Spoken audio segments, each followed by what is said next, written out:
કેમ છો મિત્રો? બધા આનંદમાં મિત્રો? બધાને મારા જય શ્રી કૃષ્ણ. ત્યારે ઘરવાળી છે ને એના માયકે જાય ને મિત્રો, ત્યારે આપણે ખાવાનો પ્રોબ્લેમ તો થાય જ. તો આપણે હંમેશા બહારનું ખાઈ ખાઈ અને થાકી પણ જાય છે. તમને બી ખબર હશે કે બહારના જે એટલા બધા ખરાબ ઓઇલમાં એ લોકો બનાવતા હોય છે, જેથી કરી આપણે એસિડિટીનો પ્રોબ્લેમ મને તો થાય છે મિત્રો. એટલે બને ત્યાં સુધી ઓછું આપણે ત્યાં કરી નાખવું જોઈએ અને એક ટાઈમ આપણે આપણા ઘરે બનાવવાનું. જો એ બનાવવા માટે થઈને હું તમને એક નાનકડી સરસ મજાની બટેકા પૌવાની એક રેસીપી બતાવું છું, પણ થોડીક અલગ ટાઈપની છે. આ હું છે ને કોબીચનું છીણ કોબીચ આની અંદર છે ને મિત્રો, હું કોબીચ નાખીશ.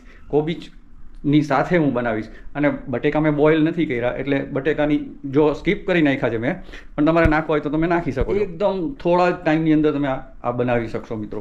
એટલે એક ટાઈમ હંમેશા ઘરે જમવાનું રાખો. ઘણા લોકો એવું પણ માનતા હોય છે કે રસોઈ બનાવી એ લેડીઝનું કામ છે, તો એવું હોતું નથી મિત્રો.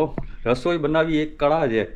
તો ચલો આપણે હવે જોઈ લઈએ આગળ. હવે જઈ રસોઈની અંદર મેં બધા મસાલા તૈયાર કરીને રાખ્યા છે. તો ચલો આપણે આગળ વધીએ. કોબીજને સમારી લેવાની છે. જો આ રીતે છીણ બનાવવાનું છે. ચાલો આપણે તૈયારી કરી લઈ. તમને દેખાડી દઉં કઈ રીતે મેં બનાવ્યું છે. જો હવે આમાં છે ને લીંબુનો રસ અત્યારે કાઢેલો છે, એની અંદર આપણે મસાલા નાખશું. જે અહીંયા આપણે પૌવા પલાળેલા છે, આને છે ને મિત્રો 2-3 વાર પલાળવાના. સમજી કે થોડી વાર પછી પાછા પલાળવાના, પાછા બીજી વાર થોડી વાર પછી પલાળવા, થોડા સોફ્ટ કરવાના. અને હવે એની અંદર છે ને આપણે આ લીંબુ જે કાઢેલું છે એની અંદર આપણે મસાલા નાખશું. બધા આ છે ને હળદર નાખશું આપણે. પછી આમાં છે ને મિત્રો થોડું પાણી નાખી દેવું, જેથી કરી મિક્સિંગ કરવામાં મજા આવે અને થોડાક પૌવા છે એ સોફ્ટ થઈ જાય. એટલે હું થોડું પાણી પણ રેડીશ. હવે એની અંદર છે ને મિત્રો થોડીક હિંગ અંદર નાખવાની.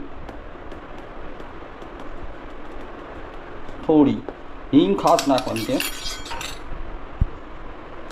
પછી સ્વાદ અનુસાર મીઠું નાખવાનું છે.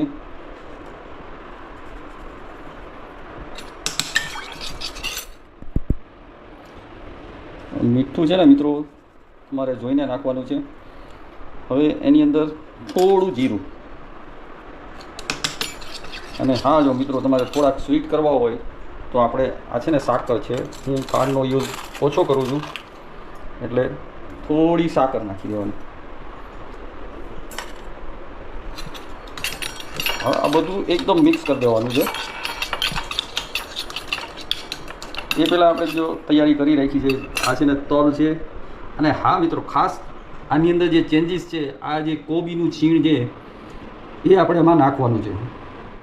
પછી આ જે ડુંગળી, જો તમારે ખાવાની ઈચ્છા હોય તો તમે નાખી શકો છો, નહીં તો સ્કીપ કરી શકો છો. પછી મરચાં છે અને કોથમરી અને આ કાજુ છે. અને એ સિવાય જો તમારા છોકરાઓને, અને મને તો ભાવે છે, તો આ તૂટી ફૂટી પણ છે. જો હું તૂટી ફૂટી નાખું, મને તો બહુ ભાવે છે. આ જે તૂટી ફૂટી છે અંદર, તો છોકરાઓ તો ખાસે જ 100% મજા આવશે છોકરાઓને. તો આ તૂટી ફૂટી પણ છેલ્લે નાખવાનું આવશે. ચલો હવે આપણી પાસે આ મિશ્રણ તૈયાર થઈ ગયું છે.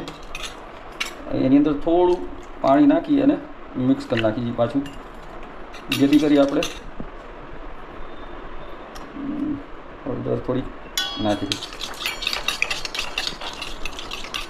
હવે છે ને આ મિશ્રણને મિત્રો અહીંયા જે છે પૌવા, એની અંદર નાખતું જવાનું અને મિક્સ કરતું જવાનું. થોડું થોડું નાખતા જજો.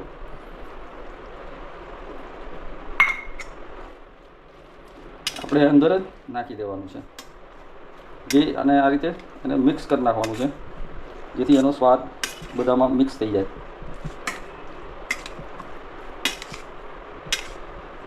હવે આ બધું મિક્સ થઈ ગયું છે.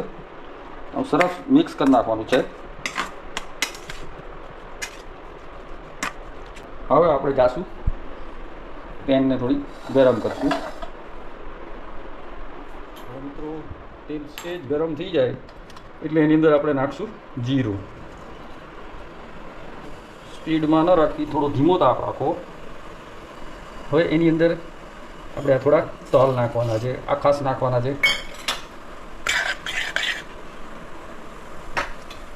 હવે એની અંદર નાખવાનું છે ડુંગળી.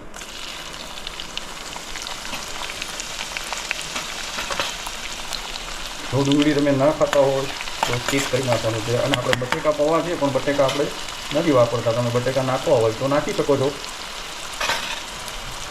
ત્યારબાદ આ મરચી નાખવાની છે, લીલી મરચી જો ખાસ નાખવાની છે.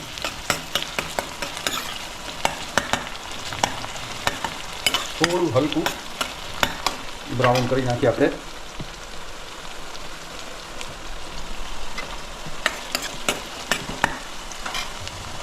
હવે બધા મસાલા નાખી દઈએ મિત્રો. આમાં ખાસ હિંગ તો નાખવાની જ છે. પછી આની અંદર પણ થોડી હળદર નાખવાની છે. નમક નોર્મલ આમાં નાખવાનું છે. આમાં આપણે નાખેલું છે છતાં એમાં નાખવાનું છે કે આની અંદર સ્વાદ આપણે લેવો પડશે એટલે. હવે આપણી પાસે આ જે સમારેલી કોબી છે એને નાખી દેવાની છે.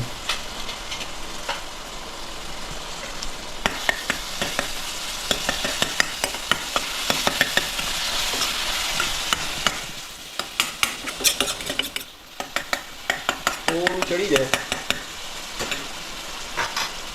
પછી આપણે હવે નાખવાનું છે પૌવા. બધા હવે આપણે પૌવા નાખવાનું છે. થોડા થોડા નાખતા જવાનું છે અને હલાવતું જવાનું છે.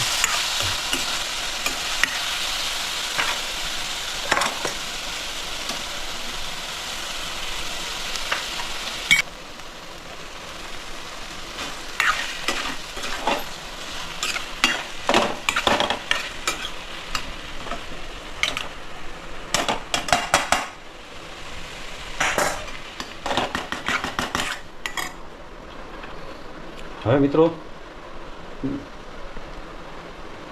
લગભગ હવે રેડી થઈ ગયું છે. તો હવે આની અંદર આપણે આ જે કાજુ છે એ નાખી દઈશું. જો મિત્રો તમારે તૂટી ફૂટીનો ટેસ્ટ તમને સ્વીટ પસંદ હોય તો નાખવાની છે, નહીં તો સ્કીપ કરી નાખજો. મને પસંદ છે, મારા છોકરાઓને પસંદ છે એટલે હું તૂટી ફૂટી નાખીશ.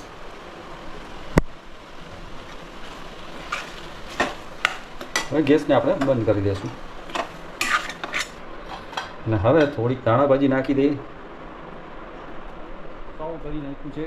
જો તમે આ જોઈ શકો છો, આ આપણું અત્યારે પૌવા, કોબીજવાળા પૌવા રેડી છે મિત્રો. આ તમે પણ એકદમ કોઈ પણ જેન્ટ્સ બનાવી શકે એટલા સિમ્પલ છે. હા, આપણી જે લેડીઝો છે એ તો મિત્રો એ તો દેવી કહેવાય એટલે એની હારે તો આપણે પહોંચી ના આગી. ભગવાને એને છે ને દેવીઓને બધાને સ્થાન આપ્યું છે. જો લક્ષ્મી છે તો એ દેવી છે, બરાબર. એવી જ રીતે સરસ્વતી છે એ આપણી સ્ત્રીઓ જ છે.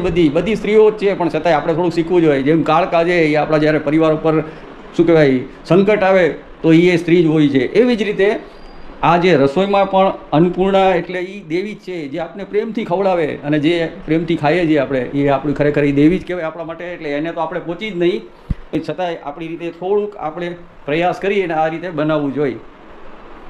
પ્રકાશભાઈ, તમે કંઈ કહેશો? અમારા મિત્ર પ્રકાશભાઈ પણ આવ્યા છે, જેમને હું આ બટેકા પૌવા ખવડાવવાનો છું મારા હાથના. તો તમારું શું મંતવ્ય છે? ખાધા પછી કહેશે પ્રકાશભાઈ કેવો ટેસ્ટ લાગ્યો. ઓકે, ચાલો મિત્રો, જો તમને વિડીયો સારો લાગ્યો, સબસ્ક્રાઈબ કરવાની ઈચ્છા થાય મિત્રો તો સબસ્ક્રાઈબ કરજો, નહીંતર કાંઈ વાંધો નહીં, લાઈક કરજો. ના ગમે તો ડિસલાઈક પણ કરજો. અને આ મિત્રો આપણે યુટ્યુબની અંદર 6,500 સબસ્ક્રાઈબ થઈ ગયા છે અને એવી જ રીતે ફેસબુકમાં પણ 6,500 ફોલોવર થઈ ગયા છે. તો એ બદલ બધા જ મિત્રો, મારા સગાવાલાનો ખૂબ ખૂબ આભાર. ચલો, ધન્યવાદ મિત્રો.